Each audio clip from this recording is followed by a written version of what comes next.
colleges in Arizona. He's presently at Gateway, and he is originally from New York, and he and his wife reside in Gilbert, Arizona, with their daughter and son. So I'm going to present Dr. Daniel Lufkin. There will be plenty of opportunity for an exchange, and that exchange or dialogue is certainly encouraged. And I don't want anyone from here to leave today without any open questions, etc., because it's a great opportunity for us to have a conversation. So thank you for being here, and welcome, Dr. Lufkin, on behalf of President Dever. Thank you. Well, again, also thanks to everyone for coming today. I do know how busy you are. Also, thanks to those of you at the Williamsburg campus and other campuses that are viewing today, or those who have the pleasure of watching this later while you're eating dinner. Enjoy your dinner. It's nice to come to new campuses and to learn the environment of what could be a possible place of employment. And I've enjoyed very much the conversations I've had thus far. I've also been told just recently that I have a heavy accent, which I never knew I had. So please bear with me with that accent. It was just brought to my attention. Really, because in Arizona, nobody has any sort of accent because we're all from different places of the country. So with that said, let me give you a brief bio. First, my education, as many of you have already seen. I graduated from State University of New York at Potsdam in education and sociology. From there, I went on to receive my master's degree from Northern Arizona University in educational leadership, and then a doctoral degree from Nova Southeastern in Fort Lauderdale, educational leadership, as well as a concentration in higher education and organizational management. Okay. During that time, I've also, as you can see, my positions administrative, as well as I have been a teacher in the public schools. I taught first grade, I taught third grade for a few years, and then I went up to sixth grade, thinking if I kept going up and they got bigger, it would be easier, but it's not.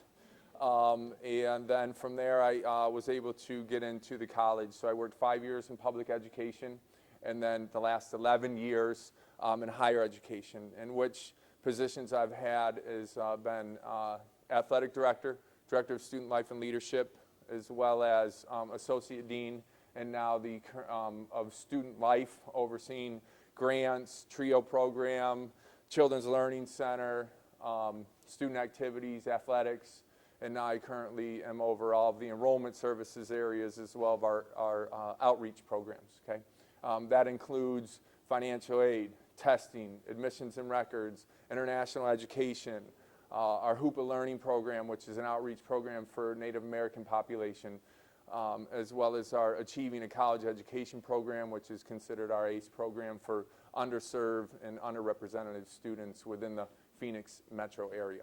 Okay, so that's a brief background. I also teach. I am a faculty member myself, adjunct faculty member. I teach sociology courses online. But I also teach in the traditional classroom setting in the master's cohort for Northern Arizona University. That class is CC 688, which is college teaching. So I teach teachers. I enjoy discussing pedagogy, learning styles, and learning methodology. It's something that I've always had a passion for. I went to a traditional teacher's college, so education and teaching has always been at the core of my heart. Okay? That's a quick background. And then also what I was going to do, just so you know, is I was just going to share a few programs that we've done. I've been asked today to present on programs and initiatives that I have implemented that have lended to student success, as well as developing the whole student during times where we have limited resources. Okay? I found that a shock that you have limited resources at this college. This is very new to me. Okay? We come from a system that was just originally cut $21 million by the state. Our revenue sources are taxes, tuition, and then, of course, taxes, tuition, and I'm sorry I'm forgetting one. The other one I just said it a minute ago. But are mostly through our taxes, and, property tax. And state appropriations, taxes, property tax, and tuition. Thank you. Our state, years ago, we were state funded. Then we became state supported. Now we are state located. And that's about it. So we have had to do a lot with limited resources.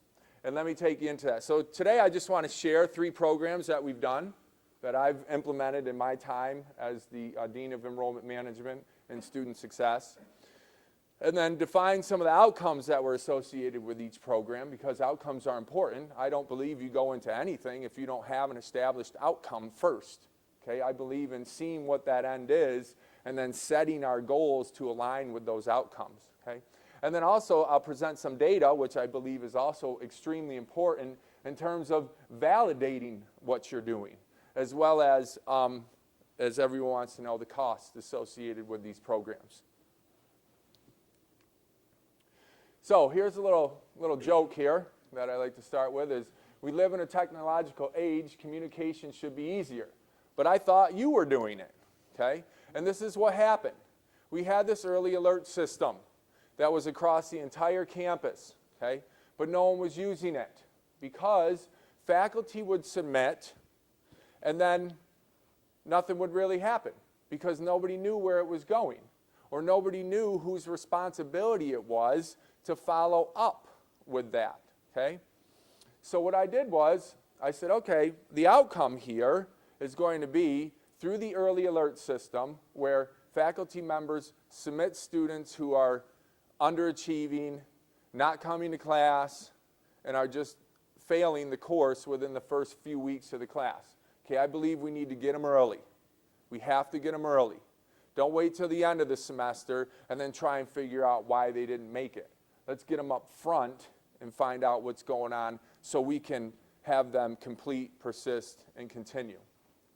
And then also, too, I wanted to increase the faculty participation because no one was using it. And it can be a very effective program. Okay? So what we did was we created an access database, and in that, it dumped all of the submissions from faculty, and it organized them in a fashion that we then put individuals on to look at them. When did they come in? It would then flag every 2 weeks so we could do follow-up as well. Okay? So it was a more enhanced system that had a little more functionality in terms of our tracking. Okay? We then also implemented TextAim, which is a program that we use to text students, but it's collaborative. It's not just doesn't push out a text. It's a program that a friend of mine developed, and it's able to, we can have, it kind of works like Google Mail, where you can keep that conversation going and you have track of it all the time. So you can follow up with students whenever, however, okay? And then what we did was we did what's called faculty field trips, where we actually had our peer mentors and the student success coordinators go out to faculty and drop into their offices and say, this is what we're doing. This is how we're doing it. We want you to be an active participant in this program, okay? And then they would ask why, and I'm going to show you why in a minute, and what we would present them with, okay? Finally, too, I would go and do, in our Center for Teaching and Learning, I would also do faculty and services. I enjoy being collaborative in the process. So I will go and present to division chairs, to faculty members, to program directors. And I'll sit in front of them and ask me questions. Tell me what the issues are. I want to know, because if I don't know them, I can't do anything about it. The cost of this, $0 new, okay? We took funds that we currently had that weren't being used in other areas, and we reallocated them. That's all we did. And it worked for us. Also, we changed in our advising. You know, to be able to support this program, which I'm going to show you the next step of it here, that we created another program, we needed to use our advisors in other ways. We needed our advisors to be a part of the process, okay? Because before this was all going to one person who oversaw disability resources as well. And she was a one-person office. There was no way she could do it all. So we reallocated some of those resources and dumped it into the early alert system, okay? And then also allowed appointments in our offices. Mondays and Fridays would be walk-ins, so we continue to do that traditional walk-in, student walks in. But Tuesday, Wednesday, Thursdays, we did appointments, so it would free up some of our advisors to do some of these other activities, okay? So what do? We created also, to enhance the early alert system, a peer mentor program, also STAR, Students Teaching Academic Responsibility, okay? Because as I noted in a previous conversation with some folks here on campus, everything has to have an acronym in education, okay? So this one here, I have STAR and I have LINK, okay? Lead, Inspire, Navigate, Connect, okay? This program, okay, we thought we knew about peer mentor programs and what they were. I believe in reading research. I believe in student development theory and identity theory, social theory, cultural theory, and how do we get students involved? You know, how do you develop the whole student, okay? Well, so what we did was we engaged our students with other students. And before they did that, they had to meet with the STAR programs overseen by a faculty counselor, okay? The faculty counselor, as well as our director of our resource center, worked with the students on issues such as social issues, mental issues. Where do you handle a situation and where do you not, okay? Because these are other students working with students, okay? How do you identify cultural issues, social issues? What do you do when you're presented with those issues, okay? Are you aware of a student's identity, okay? These are things that they would be taught in by a counselor, as well as the director of the learning center. She would teach them about supplemental instruction, okay? And then so what we had to do was, we then had to collaborate across departments. So we had some STAR students, okay, there's only a handful, about 5 of them that we started with, that we would actually put in a faculty member's classroom who had already taken that course and was very successful, a 4.0 student. That student, we would enroll them as a non-credit student because of liability issues and whatnot. We would enroll them. Then the faculty member would work with the student on what the lessons were. And then the student would sit in the class, take notes, and if that student started to recognize people that weren't doing well, they would approach that student and say, hey, you know, I see you're struggling on some of the stuff that we're doing here. You're not asking questions. How can I help you? You know, kind of take away that, because sometimes students have a fear of talking to faculty members, okay? It's just part of the process. They do. That's how students are. So we tried to have them connect with peers and like-minded students, okay, to address those issues. We had to, of course, share this with Faculty Senate because we'd have students in there. They were a part of the process. We had to share it with the program directors as well as the faculty members who would allow these students in there as well, okay? And they knew that they had to collaborate with them as well. All of that was addressed over about a 6-month period before we even put the student in the first class, okay? Again, the training was a big piece of it. Cost, okay, this one here, we used about $8,000 of new money that came from our Title V grant that we paid because we actually paid the STAR students for doing this. This will also have to become institutionalized where we will not have new funds, but it's been so successful, I'll show you again in a minute how successful it's been working these two together, that we'll find the money for it. Again, we'll have to reallocate some of our resources to make this work because it's working. And here's how it's working.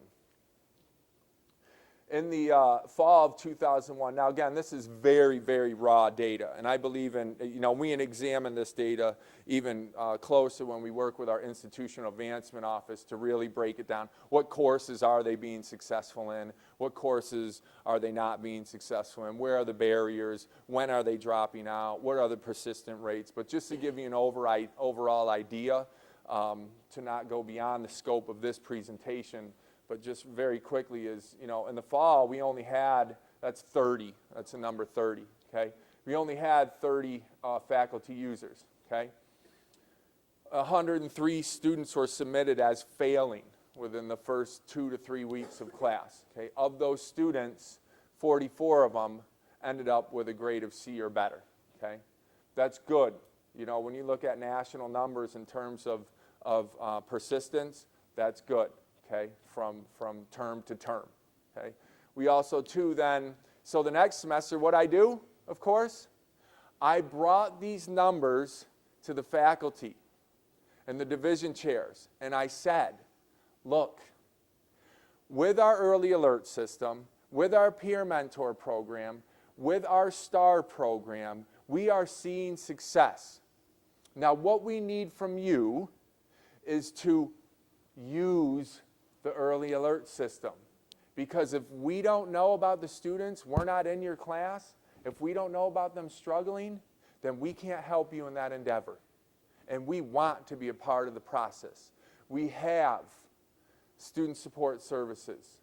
We have academic resources.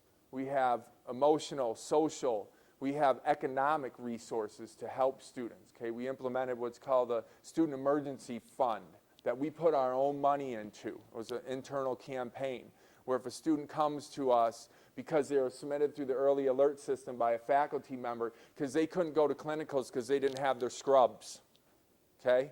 Well, here's $100. Go get the scrubs. Make sure you bring the receipt back. We need that, okay? Also, a student within the first week doesn't have a book. They're not going to be successful. But we know that's a reality with the students that we work with. So bring that student to me. We'll go buy them the book, him or her. We'll get them that book so they can be successful, okay? If we don't know about it, we can't help. So seeing those numbers, naturally, we had now 105 users, okay? And then we had 204 students, and our number was 77. And then as you can see in the fall, they continue to grow. They continue to grow. And why is that? It's simply because we are showing them success numbers. Okay, we're showing them that the program's working. And if you're able to do that, then it gives credence to what you're doing. It gives validity to what you're doing. It also shows that student affairs and academic affairs can work collaboratively for one thing and one thing only, and that is ultimately the success of students. And if I can show as a vice president of student affairs that I'm committed to that process by virtue of these programs and being a faculty member myself, then I know I've done my job. Okay? The last one is this one has to do with recruitment, retention, as well as increasing enrollment. This is our LIFT program, Learn and Invest in Your Future Training. Again, have to have an acronym. And a logo. So what we did was we're a Hispanic serving institution, and to be a Hispanic serving institution, you must have 25% of your population of Hispanic orientation. So ours we had and for 3 consecutive years as well. Okay, if you want to be a Hispanic serving institution, because of that we received a Title V grant. Okay. 2 years ago, as we're now preparing to re-enter for another competitive grant, our Hispanic population had dropped down to about 22%. Today, we're back up to 27%, okay? Large part because of this program, okay? What we did was, this program, the outcomes of it were first, okay, talking with superintendents within the area, okay, because I believe in going out to them and asking them, where are we going wrong, or what are the challenges? How can we get these students to come to our college, okay? Well, we wanted to, one, create a summer bridge program, okay? And in that summer bridge program, I'd read some research and actually went to a conference where on self-efficacy. And it was a young lady who was finishing her doctoral dissertation from NYU on building self-efficacy within students, okay? And that if students know they can do it and feel they can do it, then they're more apt to do that, okay, in essence. Well, what we did was we said, okay, here's our students coming in, okay? 95% of them were Hispanic students. So we went to the faculty, and we wanted to match those students with like students, peer mentors, as well as faculty members, okay? Now, we did not lower the standards, because I do not believe in that. Don't just give them an A because they're here, and we'll make them feel good. That's not self-efficacy, okay? That's false hope, is what that is. Okay, so what we did was we said, you're going to hold them accountable, but we are going to dictate the classes they're going to take, okay, which is the CPD, which is our college success, equivalent to your SDV, 100 level course, okay? They had to take, they didn't have an option. And by the way, I told them, I'll pay for it. Not me personally. We had extra scholarship funds that we were able to use, that we paid for that course. Then, okay, we allowed them to take a course of their choice. But we found through the, they'd have to test in, okay? So if they tested in the developmental reading or math or English, they had to take those courses, okay? But again, doing the research the next year, we found that students who stayed together in like a cohort ended up being more successful than those other students. So again, that's why the data is important. So now we make them all stay together. When you come into the bridge program, you're going to take the CPD course together, and then wherever the majority, the majority of them test into what's called our 071 English, a majority of them test into that, or reading, we make them all take the reading course together, okay? So get comfortable with each other for the next summer, because next year, when it comes fall, you're on your own, okay? But they still have to report to a student success coach.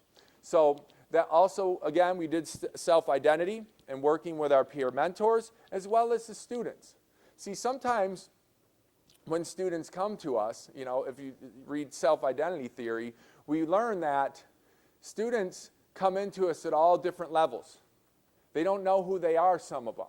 Sometimes we're like, okay, you need to get started. Here's your career path. Here's your educational path. And in 2 years, you're going to transfer here, or you're going to get your certificate, and you're going to be out in the workforce, and everything's going to be great. Okay? Well, some of our students are looking at us like, oh my gosh, I don't even know how to study. I haven't opened a book in 3-4 years. Okay? Some are saying, okay, I know how to do the career part, but I'm scared. I don't know how to write a resume. I don't know how to interview for a job. And then some aren't even there yet because they have social issues, relationship issues, that they don't even know who they are. They don't know how to express themselves. So if they can't express themselves as an individual, as who they are, okay, then we need to help them do that. That's our job in student affairs. Help them realize who they are, who they can be, and how they can, in the end, be successful, okay? So what we did stuff on self-identity where we'd make the students meet with us, you know, every couple weeks, and we'd have cultural events, and we would have discussions on, you know, personal characteristic traits and how to be successful, and time management, study skills, and we present them with all of this, okay? That's part of the student staff engagement, okay? Program development, implementation, again, community partners. This is a big one, okay? This was a big one because we didn't have any money for this. So working with the superintendents, working with a nonprofit program that was already in the high schools. Okay, this guy Tim that I happen to know, he worked in the Phoenix Union High School District. And he worked with underserved, underprepared students. And his job was to get these students to graduate high school. Because many of them that came to him would not even be graduating high school. So, sitting down with Tim one day for lunch, I said, why stop there? Why stop there? Let's get them into college. You know, if you're going to work your tail off to get them to graduate high school and build that self-efficacy, let's get those students into our college with no guarantees. Because when these students came to us, I didn't say, okay, if you're going to get this scholarship for this summer bridge program, by the way, you better come here, or we're going to come after you for this money. No, I didn't present it that way in the recruitment process. I said, this is an opportunity for you that most students don't get. So take advantage of it, okay? And they would have to meet criteria. We kind of built it on tough love, because we went to this presentation in Orlando, which was all about peer mentor programs. I believe in doing that by looking at model and best practices. And again, you can never really take a program and mirror it and make, you know, because we have here, you're going to have your own culture, you have your own demographics, so you have to be able to take what those concepts are and apply them. You have to be able to apply them to meet the needs of your community and your students, okay? So that's what we did. We did all of that, okay? And that was a collaboration with academic affairs and counseling. We then went to them and said, this is what we're doing, this is how we're doing it, we need your help with this, and it's worked out tremendously, as well as you can see from the numbers, summer we started out with 22 students. Now what's significant here is then in the fall, 21 of those students came to us full time. The other student actually went to a sister college, which I was happy with, because they're continuing with their college. Okay? In summer of 2012, we then increased it to 45 students. Okay? Of the 45 students, 41 of them came to Gateway full time. Okay? And now we're working on keeping them. Okay? And that's been another whole, and that's my next presentation. Okay? For tomorrow's breakfast. So we, again, I just want to show you some of these raw numbers of how we've increased the program. And now, in fact, I missed it just yesterday. It's grown so much that we did this big opening gala for these students yesterday, where our president came and welcomed the students. The superintendent of the Phoenix Union High School District came and welcomed the students. And I was enjoying a lovely flight here. Okay? But it's growing, and everyone's buying into it. And we have faculty members saying, you know, I want to teach for this summer program. And it's just really cool to see this explode. The goal is, you know, within another 2 or 3 years to have over 200 students in this, okay? Our goal of these 75 students is to have all 75 of them going to Gateway full time in the fall, okay? And again, I don't make them sign anything. Why do they come to us? Because they feel comfortable. They're engaged. They've made connections with faculty, with support staff, with administrators. People know their name, okay? And they feel comfortable, okay? Finally, zero new dollars, but through, because that one program that's in the Phoenix Union High School is supported by the Phoenix Country Club and Phoenix Mercury, they then invited me to a few of their presentations, and I would stand up in front of that group. I'd show them these numbers of what we're doing and how we're doing it, and next thing you know, I'm getting donations from community members. To date, we received over $10,000 in donations, because these businessmen and women and leaders in our community are thrilled with this program, are absolutely thrilled with it. So, and they always, it's cool because we bring students too to give their testimonies, and you know, and yeah, it's really neat. Okay. We also had unused scholarship funds, and again, we redefined some of the roles of advisors, you know, because we need support here. So some of our advisors get some release time so they can oversee these programs. Okay. How am I doing on time here? Yep. Okay. So I'll allow right after this. So where do we go moving forward, right? If I were to implement programs like this here that I have done at a previous college, it would be supported by what I see when I read your website, when I read your student handbook, when I read the president's inaugural speech, which is very good, by the way. I said, all these words are in there. They're all over. Explore, excel, succeed is on my parking pass for today. So that means you live that it is embedded within the culture of this organization, okay? If you allow students to explore opportunities, excel in their program path, and ultimately succeed in life, and all that is guided by your core values of mutual respect, community responsiveness, diversity, shared governance, educational excellence, integrity, and students first, you will achieve your mission. And I want to be a part of that. So with that said, questions? Thank you.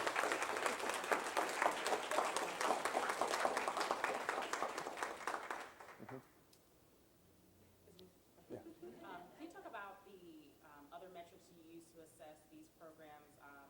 I know you mentioned that you looked at the number of students who got a C or better in the course and the growth, but were there some other metrics that you use for these programs? Yes, we of course do a survey and evaluation for students to hear what they're saying. You know, what did you get from this experience? Did you like the courses that you were offered? You know, were there the actual process itself of enrolling, admitting, we look at that. Were there any hiccups in that process? Because we want to make it seamless for students. So we're always evaluating the actual process along with the success rates. And then yes, we would then take not only just their grades, but we would look at the courses they took. Okay, let me give you an example. We just learned that in the summer, the 44 students, okay, had all passed with an A or B their student success, the CPD, as well as the English 091, okay? The next step is English 101, okay? Then, because we want to look at persistence, we then looked and saw this semester of those 41 students who stayed with us, about half of them failed English 101. So we're like, that's a problem. That's a problem. I don't like that. So what we did was we went and talked to the program director, okay, and the division chair, and said, okay, was it because the faculty member was too easy in the summer? And we know that was not the case, okay? So what happened? Well, the program director said, hold on a second. You guys offered English 091, okay, over a 5-week session in the summer. When you teach writing, writing is a process, he says, where you take time to first organize your thoughts and create a concept. Then you write. Then you have a first draft and a second draft and a third draft and then a final paper. He said that can't be done in 5 weeks. There's no way it can be done in 5 weeks. The research overwhelmingly says it can't be done in 5 weeks. So what we've done now is, knowing that, we've told these students, you're doing an 8-week summer course. So you want to be a part of this program? We're paying it. No longer is it 5 weeks. And again, that was hard because one, we had to find faculty that want to teach the full 8 weeks in the summer, okay? And two, we had differing philosophies of, well, these students, they'll get tired of school and they're going to get burned out and they want the 5 weeks and 3 weeks of vacation. And well, I made the decision, we're going with the 8. If they want to be in it, they're in it. If they don't, well, then they're not ready. And we'll then reevaluate that as well. So yes, we're always looking at different numbers, talking with the faculty about how we can make improvements within the classroom. Yes, sir. First of all, I want to tell you that I am a member of the class of '66 at Mesa Community College. So The flagship. Yes. right. When you do all of these surveys that we're going to be talking about, is there a point where you tabulate the results and sit down and discuss them, and then if you see real problems in them, then you Absolutely. Absolutely. Everything I just spoke to is about, I believe in implementation, following it through, and then evaluation. If you're not evaluating, best practices are best practices, okay? And they're all well and good. And trust me, I've been to a lot of conferences. I sit on the National Council of Student Development Board as the treasurer of that board, and I go to presentations.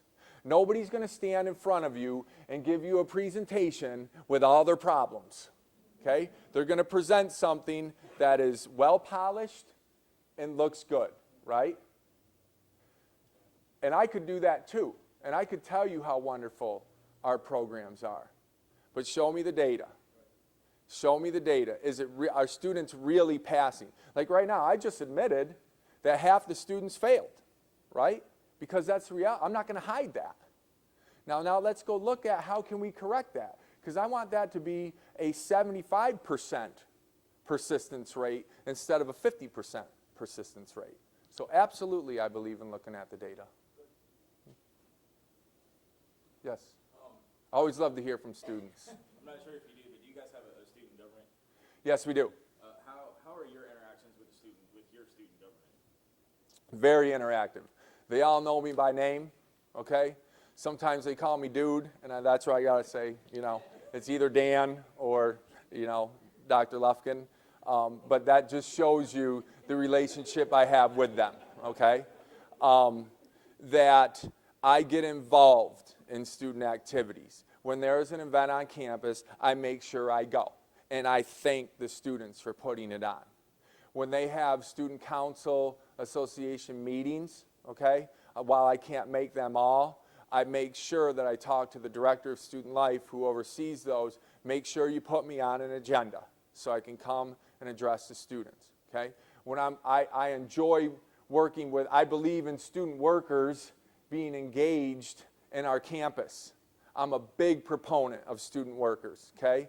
Because when other students come in and they see those students, there's just this connection, right?